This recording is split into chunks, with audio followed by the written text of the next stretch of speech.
nongeye kugusuhuza wowe unteze amatwi muri aka kanya, ndakwishimiye kandi nguhaye ikaze ugira amahoro.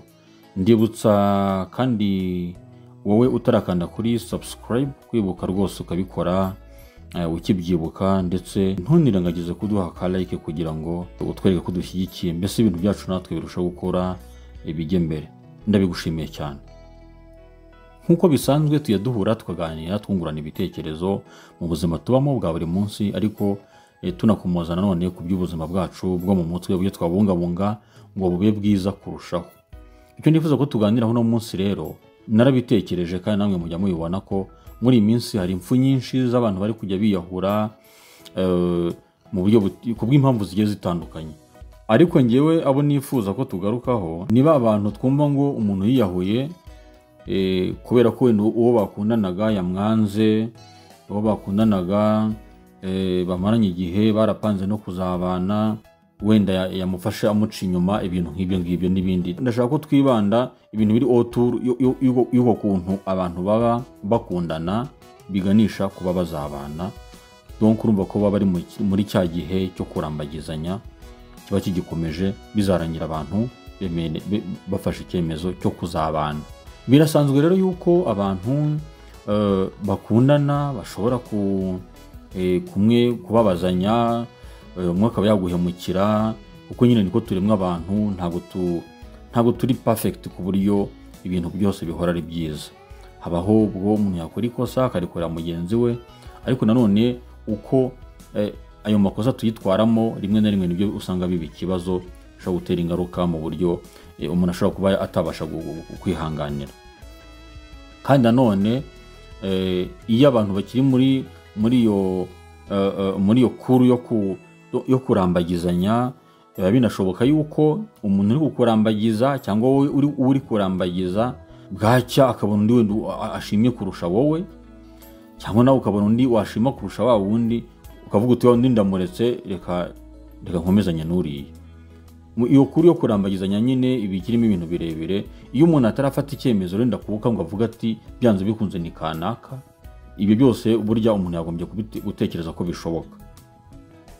Kandi si n'ibyo gusa, iyo abantu bari kurambagizanya nanone nyine umwe aba yiga ku wundi, umwe wiga imico ye, imyifatire n'imyitwarire n'imigenzereze, wiga niba ari umuntu koko uberanye n'uko ushaka, ariko nawe nyine abakwigaho.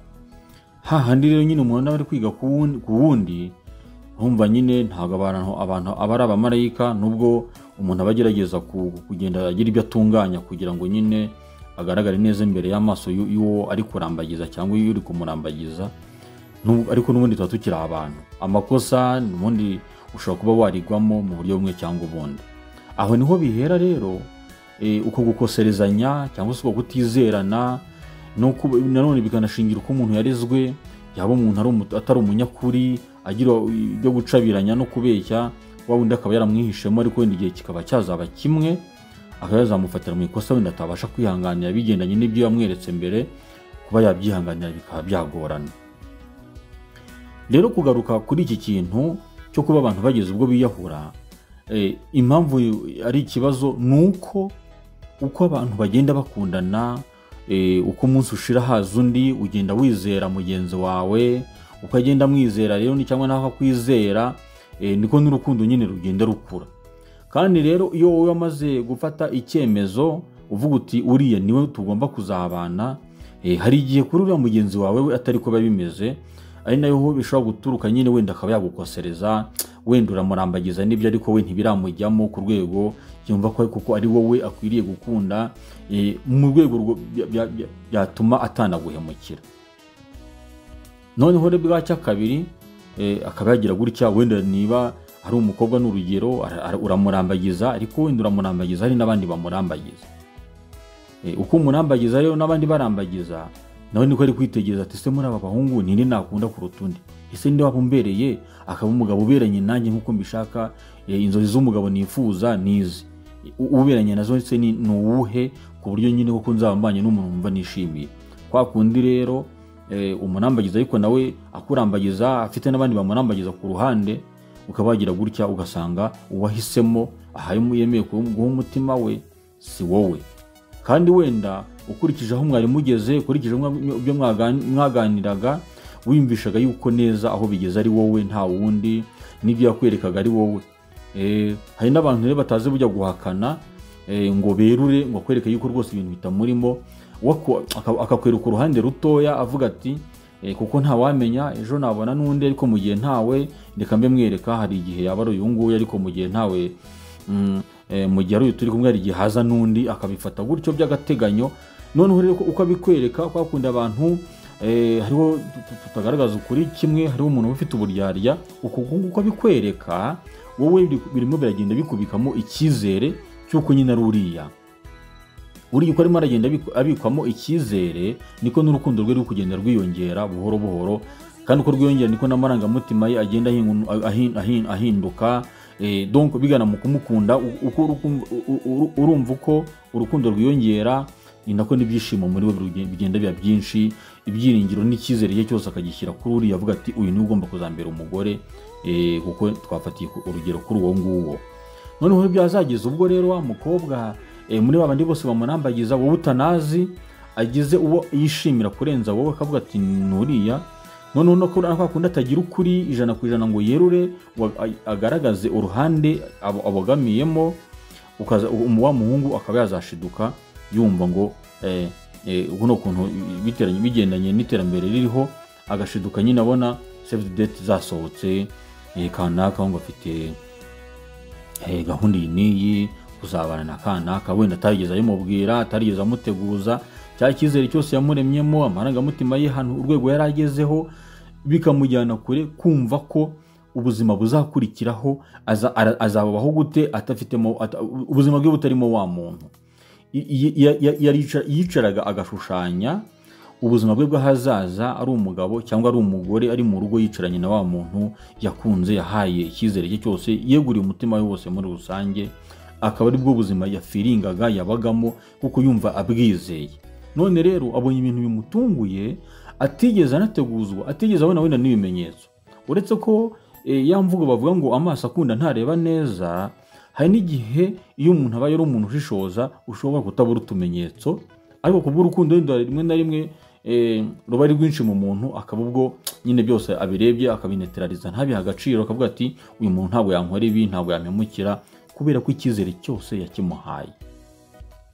Niyo mpamvu rero bimurenga kubyakira bikamugora, ntabishobore, ntakurura ubuzima yabamo, cyane cyane ko bavuga ati urugendo rwarangoye, gutereta biragoye, kandi ko gutereta ni urugendo kuko ruba rutoroshye, bisaba igihe, kwitonda kugira ngo ubone wizera nawe akwizere, kugira ubwo uvuga uti noneho umuntu amushyira mu buzima bwanjye tukabana ubuzima bw'ahazaza bwose, urumva ni urugendo ruba rutoroshye. Ibyo bintu no kwakira uburyo byazamera, kureba imbaraga yataye, cyane cyane ko noneho ushobora no gusanga haragendeye n'amafaranga cyangwa n'ibindi bintu bitari n'amafaranga, nabyo burya hari igihe umuntu abitekerezaho, ibi byose rero bihuza amarangamutima ye agahinduka, ntabashe gushyikira ubwo buzima bwazakurikiraho kanaka atari mu buzima bwe. Rero kwa kutagisha inama, kwa kundi hari n'igihe dufata n'ibyemezo twihuse, nta kugisha inama, nta kuvuga ngo reka maze nicare ntuze ibintu maze mbitekerezaho, hakaba ubwo umuntu rero umuntu nyine ufata uhita ureyaje ako kanya, wakavuga ati ikiza icyanyorohera ni uguhita mbirangiza ubuzima nkahita mushyiraho iherezo. Ari nabwo tujya gutya rero tukumva ngo kanaka yiyahuye, yasize yanditse urwandiko ruvuga ngo kanaka yarampemukiye, twarakundanye, none bya bindi byose nyine bagenda bavuza ko abenshi basiga banditse inyandiko igaragaza wenda ishobora gutanga amakuru makeya ku cyamuteye gufata icyo cyemezo. Inama rero natanga ahangaha, gukunda ni byiza kandi ibyo ntibizavaho, kandi imitima si twebwe tuyirema, si wowe urema umutima wa kanaka, urakura nk'uko nawe yakuze, mugahura mukamenyana, abafite uko yarezwe, abafite uko yabayeho, abafite uko atekereza bigendanye n'ubuzima yifuza kuzabamo, nk'uko nawe nyine ko bimeze muri wowe. Inama numva natanga, si byiza ko umuntu akunda ngo yirekure wese 100%. Hari n'ibindi ganiro nigeze kuvuga, ndavuga nti iyo ugiye mu bintu ukishyiramo yuko ibintu byose bizaba positive, ntuteganye ko hashobora kuba habamo na negatifu, burya riba ari ikosa, kuko iyo utunguwe nuko negatifu ijemo ntihari nyine kubyakira bigorana, tukaba twakora amakosa amwe n'amwe mu buzima tuba turimo.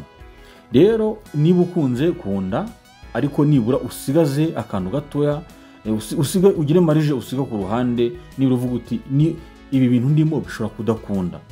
Nk'uko umusirikare yagiye ku rugamba avuga ati nshobora gutsinda cyangwa se nkanatsindwa, akabaga ku itabaro cyangwa se agatahana intsinzi, urugamba rwose arutsinze neza. N'urukundo rero ibi byose tubamo usanga ari urugamba nyine nabyo rurwane, ariko nibura uteganye ko niba uri gutereta, niba uri kurambagiza, hashobora kuba hazamo na negative. Ntibigende nk'uko ubishaka, ntibigende nk'uko wabiteguye urimo urabiteganya. Iza rushorera zibaho mu buzima, bya bindi wa mugani baca mu Kinyarwanda ngo nta butaha butagezwe intorezo. Hari igihe iyo ntorezo bayasamo rwose neza, ubukwe bigapfa kandi byari bigeze ku musozo. Ubwo rero icyo gihe nabwo ni negatifu ibibonetsemo. Ni byiza rero yuko niba twinjiye mu migambi nk'iyi ngiyi miremire kandi ikora ku marangamutima cyane, umuntu abyinjiramo kandi ukabigendamo gake gake, ariko ukajyana n'akantu uzigama, utirekuye wese ngo wirundumuriremo, nta kantu na gake wisigiye, nibura ushobora guheraho ku rufatiro uvuga uti nakomeza n'ubuzima igihe wenda byaba byagenze ukundi. Kwirekura 100% ntabwo ari byiza, kuko bituma nyine kwigarura ngo umenye uburyo wimetiriza iyo byabaye mu buryo buri kontrere y'ubwo wateguye biragorana. Ni byiza ko igihe ugiyemo injiramo, ariko wirinde kwirekura wese, uzigamira amarangamutima yawe kugira ngo atazatwarwa bikagira ubwo utazabasha kumenya uburyo wabijera mu gihe byaba bitagenze uko bishaka. Icyo gihe ubuzima bwawe burahangirikira bwo mu mutwe, kuko ntubugitekereza neza. Hano usanga abantu batangiye kurwara amadepression ndetse ari majeri, aho bigera nyine kumva nyine ngo biyahuye, atagishaka kurya, akumva ubuzima ntibushobora kubaho adafite kanaka, yewe akazi kagahagarara, yashobora no guhunga naho yarara kagenda batese abantu bari banzi na kanaka, ni gute bazongera kumbona, bakazajya bamubona ari kumwe na kanaka none hata ninge tukiri kumwe. Ibyo bintu byose akabitekereza ntabishyikire. Ni byiza rero yuko twita ku buzima bwacu bwo mu mutwe, tuburengera, twirinda donc gufata imyanzuro yatuma rimwe na rimwe dushobora kugeraho tutakibasha kwikontorora kubw'amarangamutima nyine, bitewe naho yaba yageze, tutabasha kugeza ubushobozi kubw'imyanzuro runaka wenda dushobora kuba twafata wenda turushije ubushobozi. Ni byiza ko twita ku buzima bwacu kandi tukabukunda, tukabusigasira. Kandi ndabibutsa yuko iyo umuntu ameze neza mu mutwe atanga ibyiza, agaba amahoro. Umuntu atanga icyo afite. Iyo ufite ibyiza utanga ibyiza, niyo ufite ibibi ibyo utanga ni bibi, birumvikana. Mushimire yuko twabanye muri aka kanya, ukaba wanije umwanya wawe. Iki kiganiro kikunyure, kandi niba kikunyure ugisangize n'inshuti yawe, ariko twige buri munsi kunoza ibyacu byose kugira ngo tugire ubuzima bwiza bwo mu mutwe, tubeho dutekanye kandi dufite ubuzima bwiza busendereye. Ndagushimiye, ugira amahoro.